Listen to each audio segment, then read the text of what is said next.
여러분, 자만추라는 말 알죠? 자연스러운 만남을 추구한다라는 그 말의 줄임말인데요. 이성을 만나는 데 있어서 자연스러운 만남을 추구하는 젊은 세대의 문화를 표현한 줄임말입니다. 그런데 불과 한 100년 전까지만 해도 우리나라는 자만추는 생각도 할 수 없는 그런 결혼 문화를 가지고 있었어요. 그 당시에는 대부분의 남녀가 결혼하는 날까지 내가 결혼할 사람의 얼굴도 모른 채로 그냥 결혼을 했었죠. 물론 여러분에게는 일어나지 않을 일이지만 한번 상상을 해볼까요? 만약에 여러분이 그런 결혼을 하게 된다면 기분이 어떨 것 같나요? 뭐 완전 싫거나 또는 그 정도까지는 아니더라도 뭔가 되게 어색하고 불편하고 그렇지 않겠어요? 우리가 하나님을 믿는 것의 최종적인 목표가 뭘까요? 당연히 구원받는 거겠죠. 여러분이 예배를 드리고 또 교회에 나오고 예수님을 믿는 이유도 결국은 언젠가 우리가 죽어서 천국에 가려고 그러는 거 아니겠어요? 구원을 받는다, 천국에 간다는 말을 다른 말로 바꿔보면 영생, 즉 영원한 생명을 얻는다는 것으로 바꿀 수가 있어요. 그런데 여러분은 혹시 이런 생각 해본 적 없나요? 저는 여러분 나이 때 이런 생각을 되게 많이 했어요. 아니, 도대체 영원한 생명, 영원한 삶이라는 게 뭘까? 그게 어떤 느낌일까? 천국에서 영원히 살면 과연 좋을까? 그런데 알 수가 없었어요. 왜냐하면 인간은 영원한 삶을 사는 존재가 아니잖아요. 성경에 나오는 인물 가운데 가장 오래 산 사람은 무드셀라입니다. 창세기 5장에 나오는 무드셀라는 무려 969살까지 살았다고 기록이 되어 있어요. 거의 1000년 가까이 산 거니까 엄청 오래 산 거죠. 우리나라의 그 조선 왕조와 고려 왕조를 합친 것만큼 무드셀라가 산 거잖아요. 그러나 그런 무드셀라도 영원히 살지 못하고 결국은 죽었어요. 이렇듯 언젠가는 생명이 끝나는 인간은 영생이 진짜로 어떤 건지 알 수 있는 방법이 없어요. 유일한 방법은 영원히 사는 존재가 영생이 무엇인지를 가르쳐 주는 방법밖에 없죠. 바로 오늘 말씀이 그 말씀이에요.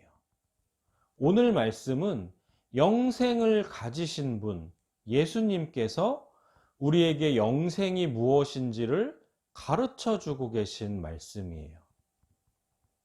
11절입니다. 영생은 곧 유일하신 참 하나님과 그가 보내신 자 예수 그리스도를 아는 것이니이다. 아멘.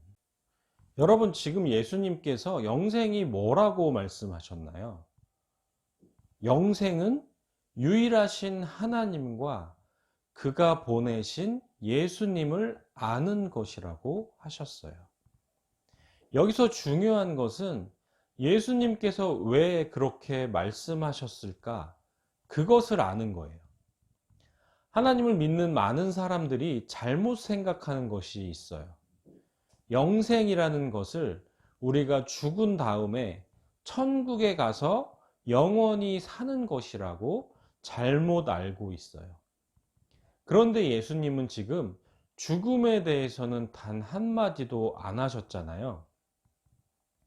그렇다는 말은 예수님이 말씀하신 영생이 하나님과 예수님을 아는 것이라는 말씀은 너희가 죽은 다음에 천국에 가서 하나님과 예수님을 만나서 그때 막 서로 인사하고 자기소개하고 궁금한 것들 물어보고 그때 가서 그렇게 하나님을 예수님을 알아가라는 말씀이 아닌 거예요. 예수님이 하신 말씀은 영생을 이 땅에서 사는, 이 땅에서부터 누리다가 천국에 오라는 말씀인 거예요. 이 땅에서의 삶을 하나님과 예수님을 아는 시간으로, 그분들을 알아가는 시간으로 채우라는 말씀이에요. 여러분의 삶 속에서 하나님과 자만추를 하라는 말씀이에요. 어떤 사람이 예수님을 믿고 구원받고 죽었어요. 그리고 눈을 떠보니까 천국에 있는 거예요. 그런데 사람들이 쭉 줄을 서서 누군가를 만나려고 기다리고 있는데, 저 앞을 보니까 사람들이 예수님을 만나고 있어요. 그래서 이 사람도 얼른 줄을 서서 자기 차례가 오기를 기다리면서 앞에 줄 서 있는 사람들을 한 명 한 명 보고 있는데, 저 앞쪽에 웬 낯익은 얼굴이 한 명 보이는 거예요.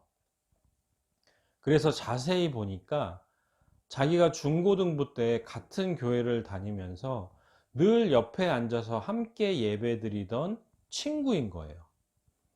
그래서 너무 반가워서 인사를 하려고 했는데, 마침 그 친구가 예수님을 만날 차례가 되어서 저 친구는 어떻게 하는지 한번 지켜봤어요.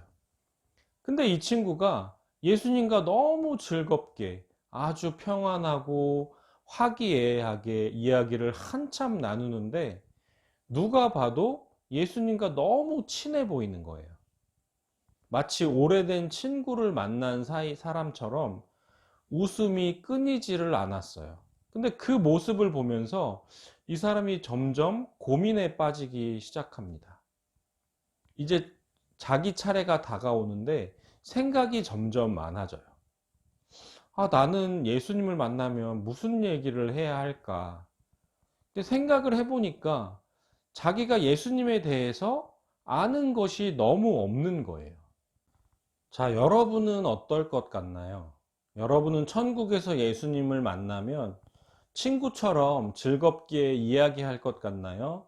아니면 무슨 말을 해야 할지 몰라서 고민하고 뭔가 어색하게 예수님을 기다리고 있을 것 같나요? 물론 앞에 이야기는 저의 상상이에요. 그리고 다른 걸 다 떠나서 우리가 구원받았다는 그 하나만으로도 세상과도 바꿀 수 없는 큰 기쁨이라는 것은 너무나 분명한 사실이에요. 그럼에도 제가 말하고자 하는 것은, 구원받은 이후에도 우리의 삶은 천국에서 계속된다는 거예요. 여러분 가운데 아직 내가 정말 구원받았는지 그런 확신이 없는 친구들은 먼저 예수님을 만나고 예수님을 믿고 구원받기를 바래요. 일단은 그 문제가 해결되지 않으면 오늘의 설교는 아무 의미가 없거든요. 또 나는 이미 구원을 받았다고 믿는 친구들, 나는 오늘 당장 죽어도 천국에 갈 수 있다는 그런 확신을 가지고 있는 친구들이 있다면, 저는 그 상태에서 멈춰 있지 않기를 바래요. 나는 구원 받았으니까 이 땅에서 어떻게 살든 천국에는 갈 테니까 이제부터는 내 맘대로 살아야지. 여러분, 하나님은 여러분이 그렇게 살기를 바라지 않으세요. 하나님은 여러분이 계속해서 하나님을 알아가고 하나님과 교제하면서 하나님과 친한 친구 같은 사이가 되기를 바라세요. 오늘 말씀을 듣는 여러분 모두가 천국에서 하나님과 예수님과 마치 오래된 친구처럼 즐겁게 대화했던 그 사람처럼 되기를 바래요. 근데 하나님과 친구? 예수님과 친구? 좀 이상한 얘기 같나요? 전혀 그렇지 않아요. 성경에도 나오는 이야기입니다. 여러분, 성경 인물 가운데 하나님과 친구처럼 지냈던 사람이 있을까요? 네, 있습니다. 바로 모세라는 사람이에요. 출애굽기 33장 11절입니다.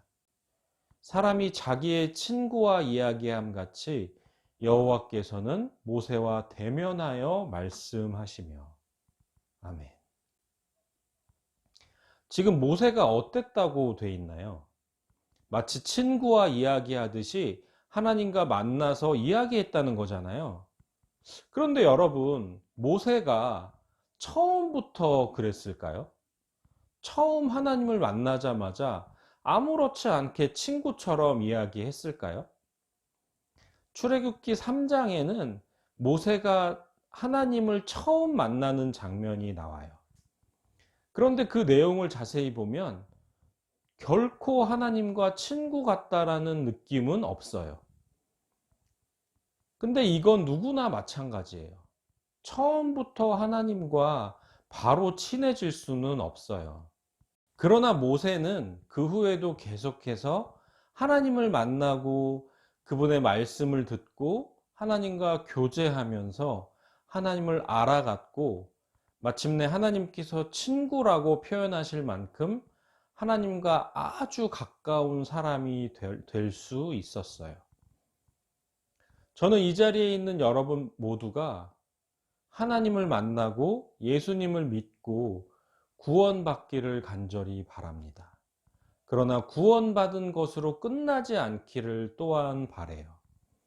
그 이후에 이어지는 삶 속에서 모세처럼 하나님과 가까워지기를 바랍니다.